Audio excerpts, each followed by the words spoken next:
विचार से विश्वास तक शिक्षा का नया अध्याय। स्वागत है आपका दामोदर यूनिवर्सिटी में। From thought to believe, a new chapter of education. Welcome to Damodar university. Hey everyone, मैं स्मृति झा, आपकी डिजिटल मेंटर। आज की क्लास में हम चैप्टर नंबर 2, क्लास 10th के चैप्टर नंबर 2 को कंटिन्यू करेंगे। आज का टॉपिक है हमारा सॉल्ट्स। अब तक हमने एसिड्स और बेसिस के बारे में जाना, आज हम सॉल्ट्स के बारे में जानेंगे। जनरल आइडिया हमारे पास में सॉल्ट का था, जब हमारा एसिड और बेस रिएक्ट करता है तो हमारे पास में सॉल्ट और वाटर का फॉर्मेशन होता है। तो आज एग्जैक्टली सॉल्ट के बारे में हम जानेंगे कि सॉल्ट क्या होते हैं। तो आइए क्लास को स्टार्ट करते हैं। टॉपिक है हमारा more about salts. In the previous sections, we have seen the formation of salts during various reactions. मतलब प्रीवियस सेक्शंस में हमने देखे कि किस तरह से बहुत सारे रिएक्शंस होते हैं, उनमें सॉल्ट्स किस तरह से प्रिपेयर होते हैं। Let us understand more about their preparation, properties and uses. तो उनकी प्रिपरेशन के बारे में, सॉल्ट्स की जो प्रॉपर्टीज़ हैं, उनके क्या क्या यूजेस हैं, उनके बारे में हम आज पढ़ेंगे। तो सबसे पहले है फैमिली ऑफ सॉल्ट्स। इसको जानने के लिए एक एक्टिविटी दी गई है। लिखा हुआ है right the chemical formula of the salts given below. तो नीचे कुछ सॉल्ट्स दिए हुए हैं, इनके लिए केमिकल फॉर्मूला लिखना है। जैसे पोटेशियम सल्फेट। पोटेशियम सल्फेट के लिए क्या फॉर्मूला होगा? सल्फेट के लिए क्या लिखते हैं? SO4 लिखते हैं। पोटेशियम के लिए क्या लिखते हैं? तो फार्मूला बनाने तो आपको आ गया होगा, अब तक फार्मूला बनाने तो आपका आता होगा, तो आप इजीली फार्मूला प्रिपेयर कर सकते हो। तो ये हो गया potassium sulphate, sodium sulphate, calcium sulphate, magnesium sulphate, copper sulphate, sodium chloride. ये हो गया sodium chloride, NaCl, sodium nitrate, sodium carbonate, ammonium chloride. तो ये सभी सॉल्ट्स के नाम दिए हुए हैं कुछ, इनका केमिकल फॉर्मूला आपको बतलाना है। उसके बाद क्या लिखा है? Identify the acids and basis from which the above salts may be obtain. तो कौन से एसिड और कौन से बेसिस से ये सॉल्ट्स ऑब्टेन हुए हैं, ये आपको पता करना है। तो जैसे ही फार्मूला लिखोगे, जैसे NaCl लिखा है, तो उसमें से कौन सा एसिड है, कौन सा बेस है, आपको इजीली तो पता लग जाएगा। अब तक हमने इतने एसिड्स और बेसिस के बारे में हमने स्टडी की है। तो आगे बढ़ते हैं। लिखा है salts having the same positive और negative radicals are said to belong a family. तो ऐसे सॉल्ट्स जहाँ पर जिनके की सेम नेगेटिव या पॉजिटिव रेडिकल्स होते हैं, वो सेम फैमिली को बिलोंग करते हैं। For example NaCl, Na2SO4 belonging to the family of sodium salts.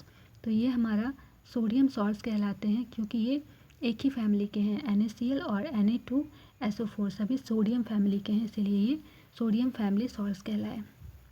Similarly NaCl and KCl belong to the family of chloride salts. तो ये हमारा क्लोराइड सॉल्ट की फैमिली को बिलोंग करते हैं। How many families can you identify among the salts given in the activity? तो आप इस तरह से कितनी सॉल्ट्स को आखिर आइडेंटिफाई कर सकते हो? तो हम देखेंगे आगे pH वैल्यू क्या होती है सॉल्ट्स की। इसके लिए भी एक्टिविटी है आपके पास में 2.14। लिखा है collect the following salt samples. तो कुछ सॉल्ट के सैंपल्स कलेक्ट करने हैं। सॉल्ट है हमारे पास में sodium chloride, potassium nitrate, aluminium chloride, zinc sulphate, copper sulphate, sodium acetate, sodium carbonate, sodium hydrogen carbonate, ये सभी सॉल्ट्स हैं। Check their solubility in water. तो इसको पानी में घोलने के बाद में इसकी सॉल्युबिलिटी को आपको चेक करना है, और जब सॉल्युबिलिटी चेक करेंगे तो यहाँ पर सिर्फ डिस्टिल्ड वाटर का यूज़ करना है। Check the action of these solutions on a litmus and find the pH using a pH paper. तो यहाँ पर लिटमस पेपर का यूज़ करके आपको इन सॉल्ट्स की pH वैल्यू भी पता करनी है। Which of the salts are acidic, basic और न्यूट्रल। इनमें से कौन सा सॉल्ट एसिडिक है, कौन सा बेसिक है और कौन सा न्यूट्रल है। आइडेंटिफाई द एसिड और basis used for the salts. तो ये जो सॉल्ट्स बने हैं, इनमें कौन से एसिड और बेसिस का यूज़ हुआ है, ये भी पता करना है। Report your observations in table 2.4। तो रिपोर्ट हम लोग करेंगे आगे। आगे लिखता है salts of a strong acid and a strong base are neutral with pH value 7। तो ऐसे सॉल्ट्स जो स्ट्रॉन्ग एसिड होते हैं और स्ट्रॉन्ग बेसिस होते हैं, उनकी जो वैल्यू होती है उसकी कितनी होती है? न्यूट्रल वैल्यू होती है। न्यूट्रल वैल्यू क्या है? 7। On the other hand, salts of strong acid and weak base are acidic with pH value less than 7, and those of strong bases and weak acids are basic in nature with pH value more than 7. तो लिखता है कि ऐसे salts जो strong acid और strong base के combination से बने हैं वो न्यूट्रल होते हैं और इनकी पीएच वैल्यू 7 होती है। वहीं ऐसे सॉल्ट्स जो स्ट्रॉन्ग एसिड और वीक बेस के कॉम्बिनेशन से बनते हैं उसको क्या कहते हैं, वो एसिडिक नेचर के होते हैं और इनकी वैल्यू इसकी जो पीएच वैल्यू होती है ये 7 से कम होती है। और एक और यहाँ पर है कि तीसरी बात यहाँ पर क्या लिखी है कि कोई भी सॉल्ट जिसमें जो स्ट्रॉन्ग बेस और वीक एसिड के कॉम्बिनेशन से बना होता है तो उसका नेचर कैसा होता है, बेसिक नेचर का होता है और उसकी वैल्यू क्या होती है, उसकी पीएच वैल्यू 7 से ज़्यादा होती है। तो इस तरह से हमारे पास में सॉल्ट के 3 फॉर्म यहाँ पर मिले। आगे लिखता है केमिकल फ्रॉम कॉमन सॉल्ट। तो कॉमन सॉल्ट से कौन कौन से केमिकल्स मिलते हैं। By now you have learned that the salt formed by the combination of hydrochloric acid and sodium hydroxide solution is called sodium chloride। तो अब तक हमने क्या पढ़ा है कि ऐसा सॉल्ट जो हमारा हाइड्रोक्लोरिक एसिड और सोडियम हाइड्रोक्साइड के कॉम्बिनेशन से बना है उसे हम सोडियम क्लोराइड कहते हैं और ये सोडियम क्लोराइड एक सॉल्ट है, कॉमन सॉल्ट जो हम लोग घर पर खाते हैं। This is the salt that you used in food. ये वही सॉल्ट है जो आप घर में खाना खाने के लिए यूज़ करते हैं। You must have observed in above activity that it is a neutral salt. तो अभी तक आपको पता चल गया होगा ये जो खाना खाने के लिए हम लोग सोडियम क्लोराइड का यूज़ करते हैं ये एक न्यूट्रल सॉल्ट है, ना ही ये एसिडिक होता है ना ही ये बेसिक नेचर का होता है। Sea water contains many salts dissolved in it. तो समुद्र से हमें नमक जो मिलता है वो कहाँ से मिलता है, समुद्र से मिलता है। तो हमारा जो समुद्र का पानी होता है उसमें बहुत सारा सॉल्ट उसमें डिज़ोल्व रहता है।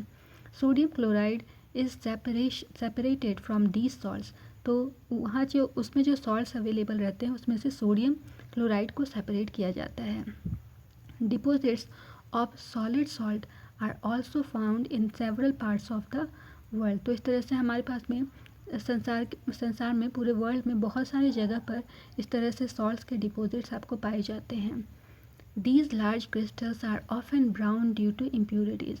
तो ये जब नमक आपको जब मिलता है तो ये जो नमक होता है इसका कलर ब्राउन होता है क्योंकि इसमें जब मिलता है तो उस टाइम क्या होता है इसमें बहुत सारी इम्प्यूरिटीज़ होती हैं।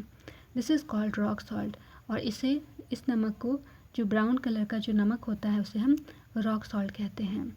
Beds of rock salt were formed when seas of bygone ages dried up.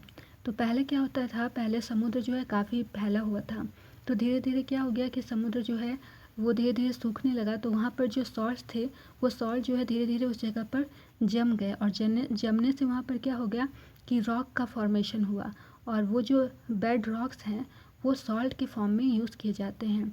तो देखते होगा कि रॉक सॉल्ट जो आता है वो एक पत्थर के फॉर्म में आपके पास में घर पर आता होगा।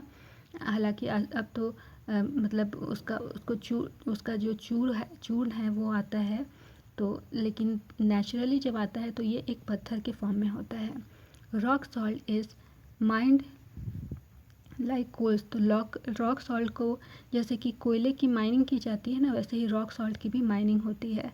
You must have heard about Mahatma Gandhi Dandi March. तो महात्मा गांधी के दांडी मार्च के बारे में आपने हिस्ट्री में पढ़ा होगा। Did you know that sodium chloride was such an important symbol in are struggle for freedom. तो हमारा जो आज़ादी के लिए जब संघर्ष हुआ था तो महात्मा गांधी जी ने नमक के लिए नमक आंदोलन सत्याग्रह किया था, वहाँ पर नमक आंदोलन किया था। तो ये आज़ादी के टाइम में भी नमक के लिए बहुत सत्याग्रह हुए थे, आंदोलन हुए थे। तो ये जो दांडी मार्च हुआ था ये नमक के लिए ही हुआ था। आगे है कॉमन सॉल्ट के बारे में लिखा है common salt a raw material for chemicals. The common salt thus obtained is an important raw material for various materials of daily use such as sodium hydroxide, baking soda, washing soda, bleaching powder and many more. Let us see how one substance is used for making all these different substances. तो sodium जो हमारे पास में common salt मिलता है, ये एक raw material का काम करता है और इससे हम लोग डेली यूज़ में बहुत सारी चीज़ें प्रिपेयर कर सकते हैं, जैसे कि sodium hydroxide, baking soda, washing soda, bleaching powder. इस तरह से बहुत सारी चीज़ों को हम इसकी हेल्प से प्रिपेयर कर सकते हैं। तो कौन कौन से सब्सटेंसेस हैं? सबसे पहले है सोडियम हाइड्रोक्साइड। तो सोडियम हाइड्रोक्साइड को कैसे प्रिपेयर करते हैं ये देखते हैं। When electricity is passed through an aqueous solution of sodium chloride called brine, it decomposes to form sodium hydroxide.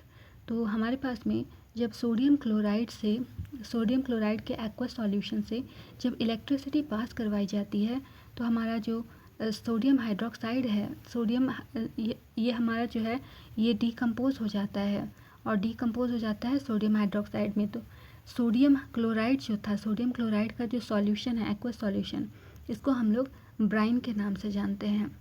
आगे लिखता है the process is called the chlor alkali process because of the products formed chlor for chlorine and alkali for sodium hydroxide. तो ये जो process है, इस process को क्या कहा गया है? क्लोर अल्कली प्रोसेस कहा गया है, क्योंकि इससे जो प्रोडक्ट बनता है वो है क्लोरीन और दूसरा है एल्कली। तो इसके लिए ये जो फॉर्मूला है इस तरह से बन रहा है, क्या? सोडियम क्लोराइड, नमक का यूज़ किया गया और साथ में वाटर मिलाया गया है। तो हमारे पास में कॉम्बिनेशन के बाद में प्रोडक्ट क्या बनता है? NaOH, फिर है क्लोरीन और लास्ट में हाइड्रोजन गैस बनता है। तो यहाँ पर कैसे बन रहा है ये देखते हैं। Chlorine gas is given of at the anode. सबसे पहले एनोड में क्या होता है? क्लोरीन गैस पास कराया जाता है। तो ये हमारा क्लोरीन गैस है। हमारा ये जो लेफ़्ट में आप देख रहे हैं ये सोडियम क्लोराइड है जो ब्राइन के फॉर्म में यहाँ से पास किया जाता है और ये हमारा क्लोरीन गैस यहाँ से पास किया जाता है। लिखा है chlorine gas is given of at the anode. दो पार्ट है हमारे पास में इसका, एक है ये एनोड पार्ट और दूसरा है ये कैथोड पार्ट। और ये हमारा जो प्रोडक्ट है ये क्लोर एल्कली प्रोडक्ट आपको दिख रहा है यहाँ पर। ठीक है, तो क्या लिखा है? Chlorine gas is given of at the anode and hydrogen gas at cathode. तो एनोड पर आपको क्लोरीन गैस देखने को मिल रहा है और कैथोड पर आपको कौन सा गैस देखने के लिए मिल रहा है? Hydrogen gas. The three products produced in this process are all useful. तो इसमें तीन प्रोडक्ट आपको मिलते हैं। जब आप यहाँ से ब्राइन पास करवाते हैं तो तीन प्रोडक्ट आपको मिलते हैं और तीनों प्रोडक्ट यूज़फुल होते हैं। कौन से प्रोडक्ट्स हैं आपके पास में?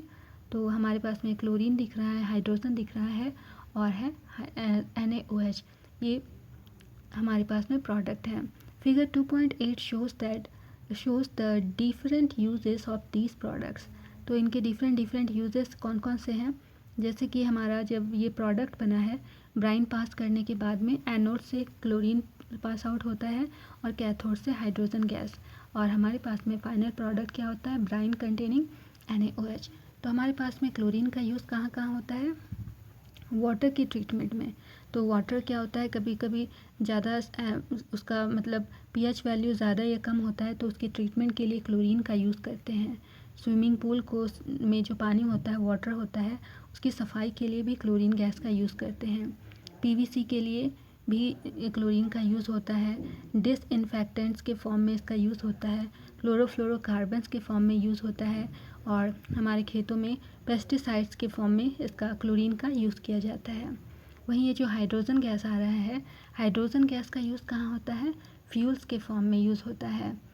फिर है मार्गरीन के यूज़ में, अमोनिया मतलब फर्टिलाइज़र के फॉर्म में हाइड्रोजन का यूज़ होता है। और NaOH का यूज़ कहाँ होता है? इसका यूज़ होता है डीग्रीजिंग मेटल्स। तो मेटल को डीग्रीज करने के लिए यूज़ होता है। सोप्स, डिटर्जेंट्स, साबुन, डिटर्जेंट्स में यूज़ होता है। पेपर मेकिंग, आर्टिफिशियल फ़ाइबर्स, तो आर्टिफिशियल फ़ाइबर्स पेपर बनाने के लिए साथ में इन सब में इनका यूज़ होता है NaOH का। आगे है ब्लीचिंग पाउडर। अब NaOH, अब सोडियम क्लोराइड से हम ब्लीचिंग पाउडर कैसे बनाते हैं ये देखते हैं। You have already come to know that chlorine is produced during the electrolysis of aqueous sodium chloride. तो हमारे पास में एक्वस सोडियम क्लोराइड का जब इलेक्ट्रोलिसिस किया जाता है तो उसमें हमें उससे क्लोरीन का फॉर्मेशन होता है। This chlorine gas is used for the manufacture of bleaching powder. तो ये जो क्लोरीन गैस यहाँ पर बनी थी, आप देखिए ना, ये जो क्लोरीन गैस बनी थी, इस क्लोरीन गैस का यूज़ ब्लीचिंग पाउडर के फॉर्म में किया जाता है, ब्लीचिंग पाउडर में किया जाता है। Bleaching powder is produced by the action of chlorine on dry slagged lime. तो यहाँ पर ड्राई स्लैग्ड लाइम से जो क्लोरीन हमारा पास किया जाता है तब ब्लीचिंग पाउडर बनता है।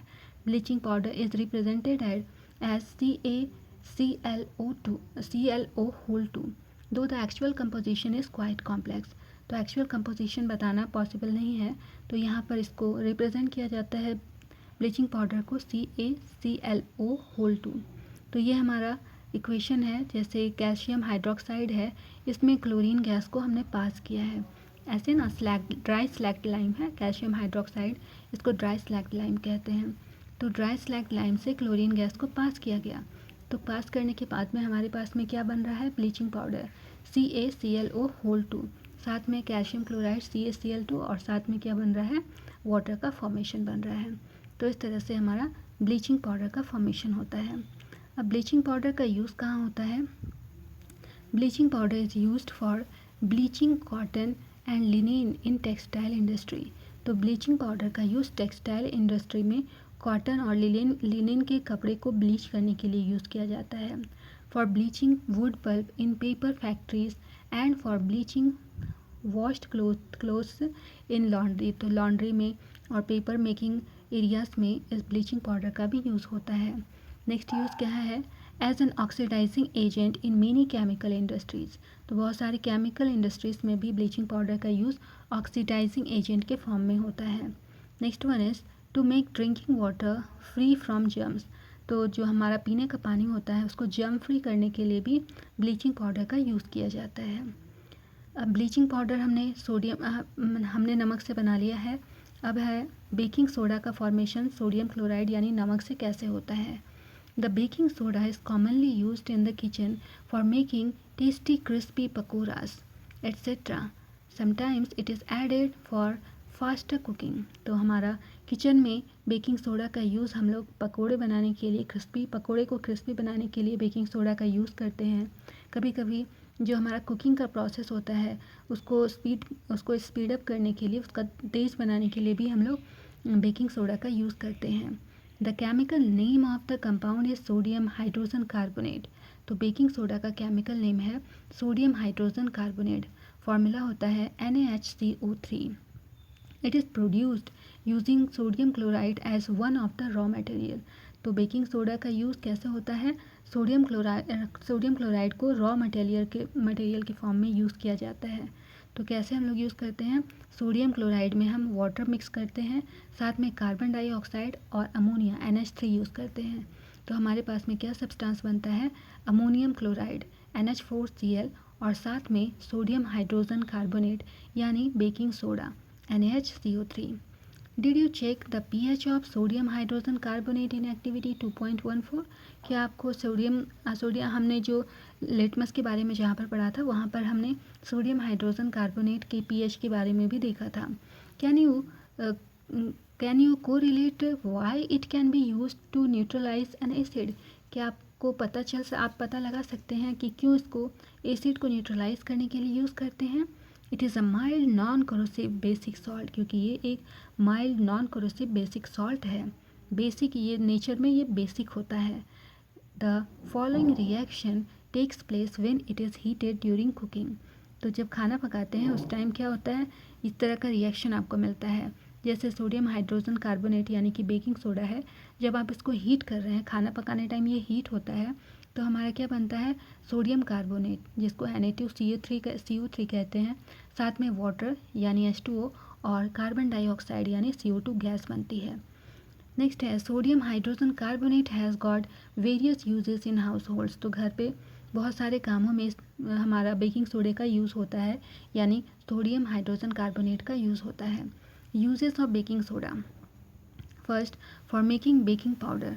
तो बेकिंग सोडा का यूज़ बेकिंग पाउडर बनाने के लिए होता है, which is a mixture of baking soda और sodium hydrogen carbonate and a mild edible acid such as tartaric acid. तो हमारा ये जो बेकिंग पाउडर होता है ये किस चीज़ का मिक्सचर होता है, बेकिंग पाउडर, बेकिंग सोडा और टार्टरिक एसिड के कॉम्बिनेशन से बनाया जाता है। When baking powder is heated and mixed in water, the following reactions take place. तो जब बेकिंग पाउडर को गर्म किया जाता है और पानी में मिक्स किया जाता है तो जो रिएक्शन होता है वो इस तरह का है। ये है NaCO3 और ये है हाइड्रोजन आयन। तो यहाँ पर प्रोडक्ट क्या बन रहा है, कार्बन डाइऑक्साइड, वाटर और साथ में सोडियम सॉल्ट ऑफ एसिड का सोडियम सॉल्ट बनता है। Carbon dioxide produced during the reaction can cause bread और cake to rise making them soft and spongy. तो ये जो इक्वेशन जो आपको दिख रहा है, यहाँ पे रिएक्शन के बाद में कार्बन डाइऑक्साइड नाम का गैस बना।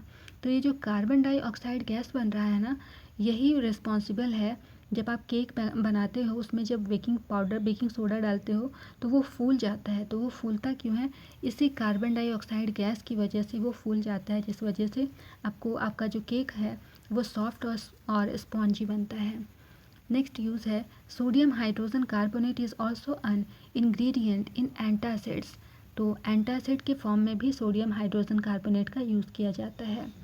Being alkaline, it neutralises excess acid in the stomach and provides relief. तो ये अल्कलाइन नेचर का होने की वजह से हमारा पेट में, हमारे जो स्टमक है, स्टमक में जो एसिड बनता है उसको न्यूट्रलाइज करने का ये काम करता है। Third, it is also used in soda acid fire extinguisher.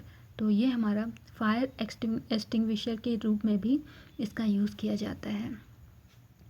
अब हमने बेकिंग पाउडर बना लिया, अब हम वॉशिंग सोडा बनाते हैं। देखते हैं वॉशिंग सोडा कैसे बनता है। Another chemical that can be obtained from sodium chloride is Na2CO3 10H2O। ये है वॉशिंग सोडा का हमारा फॉर्मूला है। Na2CO3 10H2O वॉशिंग सोडा का फॉर्मूला होता है। You have seen above that sodium carbonate can B obtained by heating baking soda. तो baking soda को हीट करने से सोडियम कार्बोनेट का फॉर्मेशन हुआ था। हमने अभी जो लास्ट सेशन में हमने देखा। आगे लिखा है recrystallisation of sodium carbonate gives washing soda. तो सोडियम कार्बोनेट का रिक्रिस्टलाइजेशन करने से हमें वॉशिंग सोडा मिलता है। It is also a basic salt. तो वॉशिंग सोडा भी एक बेसिक सॉल्ट होता है। तो रिएक्शन हमारे पास में ऐसा है कि ये है सोडियम कार्बोनेट Na2CO3 और इसमें वाटर का 10 मॉलिक्यूल्स हमने ऐड किया है 10H2O। तो हमारे पास में क्या बन रहा है सब्सटेंस, वॉशिंग सोडा जो है Na2CO3 10H2O। लिखता है व्हाट डज 10H2O सिग्निफाई। तो 10H2O से आपको क्या पता चलता है, does it make Na2CO3 wait. तो क्या ये हमारे Na2CO3 को वेट कर देता है। We will address this question in the next section. तो अगले सेक्शन में हमें इस क्वेश्चन का आंसर मिल जाएगा। Sodium carbonate and sodium hydrogen carbonate are useful chemicals for many industrial process as well. तो इन दोनों का यूज़ बहुत सारे इंडस्ट्रियल प्रोसेसेस में होता है। तो यूज़ ऑफ वॉशिंग सोडा का क्या क्या यूज़ है। तो लिखा है पहला यूज़ है सोडियम कार्बोनेट, जिसको वॉशिंग सोडा कहते हैं, is used in glass, soap and paper industry. तो ग्लास, सोप और पेपर इंडस्ट्री में वॉशिंग सोडा का यूज़ होता है। सेकेंड है it is used in manufacture of sodium compound such as borax. तो सोडियम कंपाउंड्स बोरेक्स के मैन्युफैक्चरिंग में इसका यूज़ किया जाता है। थर्ड है sodium carbonate can be used as cleaning agent for domestic purpose. तो घरों पर हम इसको क्लीनिंग एजेंट की तरह वॉशिंग सोडा का यूज़ करते हैं। फोर्थ है it is used for removing permanent hardness of water. तो वाटर की परमानेंट हार्डनेस को रिमूव करने के लिए भी वॉशिंग सोडा का यूज़ किया जाता है। नेक्स्ट है are the crystals of salt are really dry. तो हमारा जो सॉल्ट के क्रिस्टल्स होते हैं क्या वो सच में ड्राई होते हैं। इसके लिए एक्टिविटी दी गई है। एक्टिविटी 2.15 ये कहता है heat a few crystals of copper sulphate in a dry boiling tube. तो हमारे पास में कॉपर सल्फेट का कुछ क्रिस्टल लेना है और इसको बॉइलिंग ट्यूब में रखना है। What is the colour of the copper sulphate after heating. उसके बाद इसको हीट करने के बाद में इसका कलर चेक करना है कि क्या हुआ कलर का। Do you notice water droplet in the boiling tube. तो जब आप बॉईल करोगे तो बॉइलिंग ट्यूब पर आपको वाटर के ड्रॉपलेट्स दिखेंगे। ये देखिए दिख रहे हैं ना, वेयर हैव दोज कम, ये वाटर के ड्रॉपलेट्स आए कहाँ से? Add 2 to 3 drops of water on the sample of copper sulfate obtained after heating. तो हीट करने के बाद में आपके पास में कॉपर सल्फेट मिलेगा। उस कॉपर सल्फेट में 2 से 3 ड्रॉप आपको वाटर के डालने हैं। व्हाट डू यू ऑब्जर्व, आप क्या देखोगे? Is the blue colour of copper sulphate restored, क्या ब्लू कलर जो कॉपर सल्फेट का ब्लू कलर होता है क्या वो रिस्टोर हुआ? तो आंसर है copper sulphate crystal which seem to be dry contain water of crystallisation. तो जो कॉपर सल्फेट क्रिस्टल आपके पास में था, जो वो सूखा हुआ तो दिखता था लेकिन उसमें वाटर का कंटेंट था, और वाटर का कंटेंट जो प्रेजेंट था उस कंटेंट को क्या कहा जाता है? वाटर ऑफ क्रिस्टलाइजेशन के नाम से जाना जाता है। When we heat the crystals this water is removed and salt turns white. तो जब इसको हीट करते हैं तो वाटर के जो क्रिस्टल्स होते हैं वो रिमूव हो जाते हैं, और उसके बाद जो सॉल्ट है वो चेंज होकर के उसका कलर वाइट में हो जाता है। If you moisten the crystals again with water you will find that blue colour of the crystals reappear. तो दोबारा अगर आप उसमें थोड़ा सा वाटर ऐड करोगे, मॉइस्चर ऐड करोगे, तो क्या होगा कि दोबारा से आपका जो ब्लू कलर है वो रीअपीयर आपका वहाँ पर हो जाएगा। Water of crystallization is the fixed number of water molecules present in one formula unit of a salt. तो हमारा जो water of crystallization है वो क्या होता है कि किसी भी सब्सटेंस में ये एक फिक्स्ड नंबर ऑफ मॉलिक्यूल के वाटर मॉलिक्यूल के फॉर्म में ये प्रेजेंट होता है। 5 water molecules are present in one formula unit of copper sulfate. तो वन फार्मूला यूनिट में 5 मॉलिक्यूल्स हमारा वाटर ऑफ क्रिस्टलाइजेशन का प्रेजेंट होता है। Chemical formula for hydrated copper sulfate is CuSO4 5H2O। तो हमारा हाइड्रेटेड कॉपर सल्फेट का formula होता है CuSO4 5H2O। Now you would be able to answer the question whether the molecules of Na2CO3 10H2O is wet। तब यहाँ से आपको पता चल गया होगा अब तक कि ये हमारा जो सब्सटेंस है ये हमारा वेट है या नहीं है। On the other salt, one other salt which possesses water of crystallization is gypsum। तो इस तरह का एक और सॉल्ट है जिसके पास वाटर ऑफ क्रिस्टलाइजेशन होता है, वो है जिप्सम। तो हमारा जिप्सम में भी वाटर ऑफ क्रिस्टलाइजेशन है। यहाँ पर कितना है इसका कंटेंट? 2 है, और इसमें कितना था? 10 कंटेंट है। लिखा है it has 2 water molecules as water of crystallisation. तो हमारा इसमें कितना जिप्सम में कितना वाटर मॉलिक्यूल्स है? 2 है, 2 वाटर मॉलिक्यूल्स, 2H2O दिख रहा है ना, तो यही है water of crystallisation. It has the chemical formula CaSO4 2H2O। तो ये 2H2O हमारा वाटर ऑफ क्रिस्टलाइजेशन है। Let us look into the use of this salt. तो अब इस सॉल्ट का कहाँ यूज़ करते हैं? इस सॉल्ट का यूज़ होता है प्लास्टर ऑफ पेरिस के मेकिंग में। ऑन हीटिंग जिप्सम, तो जिप्सम को जब हम 373 डिग्री पर 373 केल्विन पर हम इसको जब हीट करते हैं तो क्या होता है? It loses water molecules and become calcium sulphate hemihydrate. तो ये हमारा वाटर मॉलिक्यूल्स को लूज़ कर देता है, और उसके बाद में जो सब्सटेंस बनता है वो क्या कहलाता है? कैल्शियम सल्फेट हेमीहाइड्रेट, जिसका फॉर्मूला होता है CaSO4 ½ H2O। This is called plaster of Paris, और इसी को कैल्शियम सल्फेट हेमीहाइड्रेट को ही हम प्लास्टर ऑफ पेरिस के नाम से जानते हैं, जिसके लिए फॉर्मूला होता है CaSO4 ½ H2O। The substance which doctors use as plaster for supporting fractured bone in the right position. तो इसका यूज़ कहाँ किया जाता है? डॉक्टर्स इसका यूज़ करते हैं कोई भी फ्रैक्चर किसी तरह का होता है तो उसको हमारा जो बोन्स होते हैं, बोन्स को राइट पोजीशन पर लाने के लिए इसका यूज़ होता है। Plaster of Paris is a white powder and on mixing with water it changes to gypsum once again giving a hard solid mass.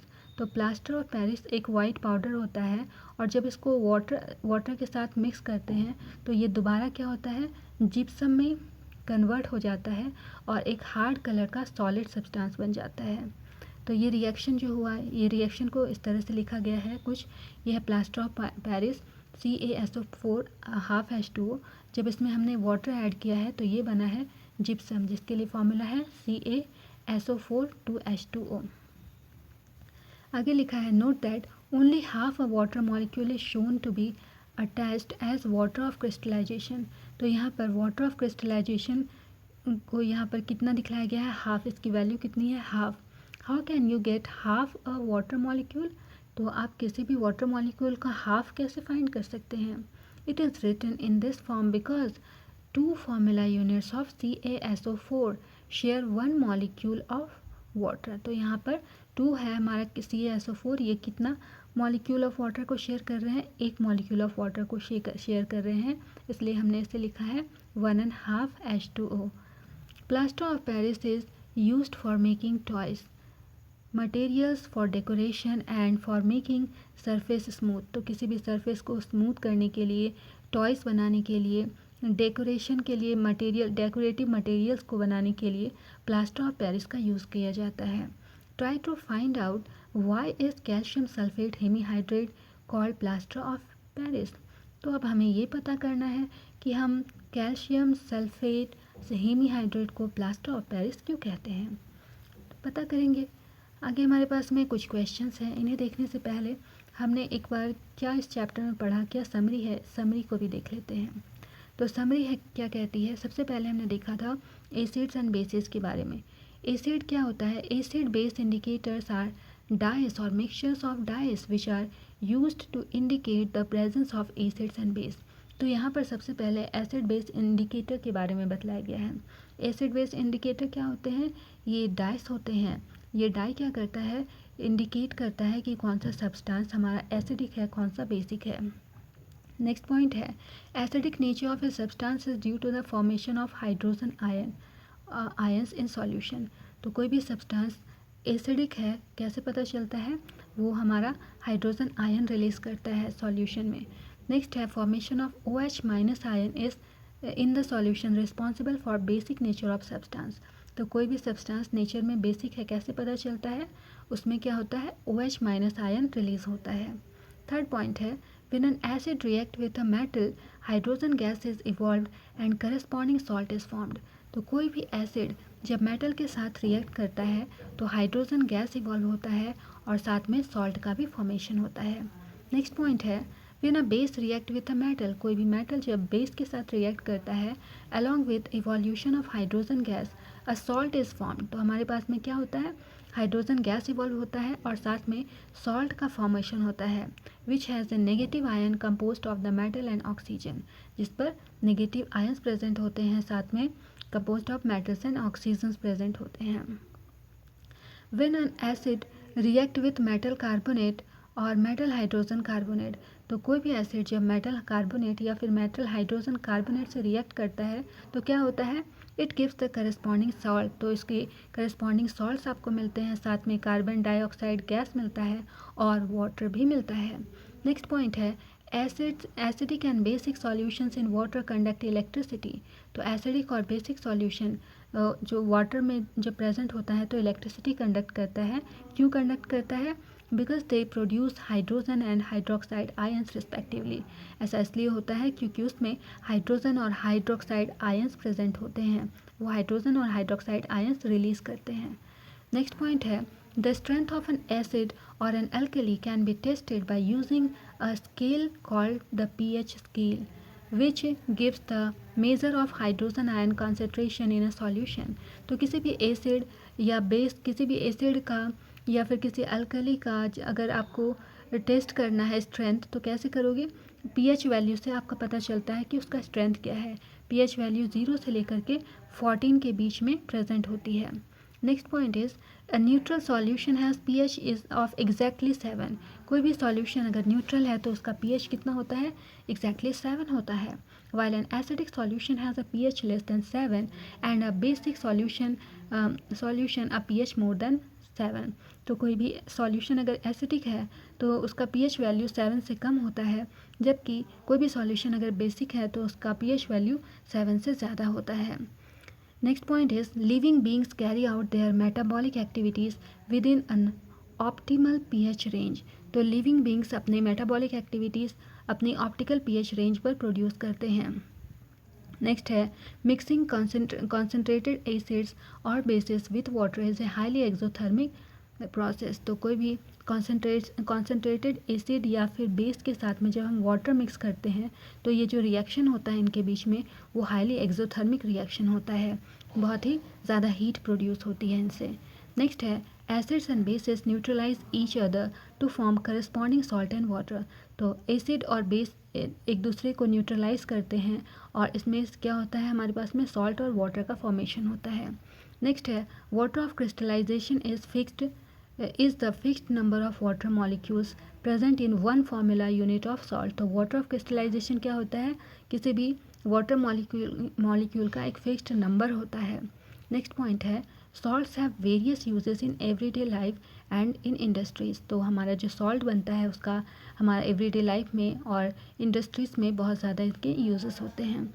तो यहाँ पर थियोरेटिकल पोर्शन यूज़ होता है, जो थियोरेटिकल पोर्शन था ये कंप्लीट होता है। अब यहाँ पर हमारे कुछ इन टेक्स्ट क्वेश्चंस हैं, इनको देख लेते हैं। फर्स्ट क्वेश्चन है what is the common name of the compound CaOCl2। तो इस कंपाउंड का नाम क्या है, तो इसका कॉमन नेम क्या है, इसका ब्लीचिंग पाउडर। तो इसे हम ब्लीचिंग पाउडर के नाम से जानते हैं। क्वेश्चन नंबर 2 कहता है name the substance which on treatment with chlorine yields bleaching powder. तो क्लोरीन के साथ ट्रीटमेंट करने से हमारा ब्लीचिंग पाउडर का फॉर्मेशन होता है, तो वो कौन सा सब्सटेंस होता है। तो हम कौन से सब्सटेंस को यूज़ करते थे, कैल्शियम हाइड्रोक्साइड। कैल्शियम हाइड्रोक्साइड जिसका फॉर्मूला होता है CaOH2 on treatment with chlorine is bleaching powder. तो आंसर है इसका कैल्शियम हाइड्रोक्साइड। क्वेश्चन नंबर 3 कहता है name the sodium compound which is used for softening hard water. तो हार्ड वाटर को सॉफ्टन करने के लिए कौन सा सोडियम कंपाउंड का यूज़ करते हैं, तो हम वॉशिंग सोडा का यूज़ करते हैं जिसका फॉर्मूला होता है Na2CO3 10H2O। क्वेश्चन नंबर 4 कहता है what will happen if a solution of sodium hydrogen carbonate is heated. तो अगर सोडियम हाइड्रोजन कार्बोनेट के सॉल्यूशन को हम हीट करते हैं तो क्या होता है, give the equation for the reaction involve. तो यहाँ पर जो रिएक्शन है वो आपको बतलाना है।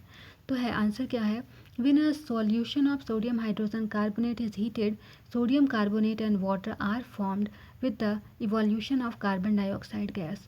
तो जब हम सॉल्यूशन सोडियम हाइड्रोजन कार्बोनेट का सॉल्यूशन को जब हम हीट करते हैं तो सोडियम कार्बोनेट और वाटर फॉर्म होता है और साथ में कौन सा गैस इवॉल्व होता है, तो कार्बन डाइऑक्साइड गैस इवॉल्व होता है।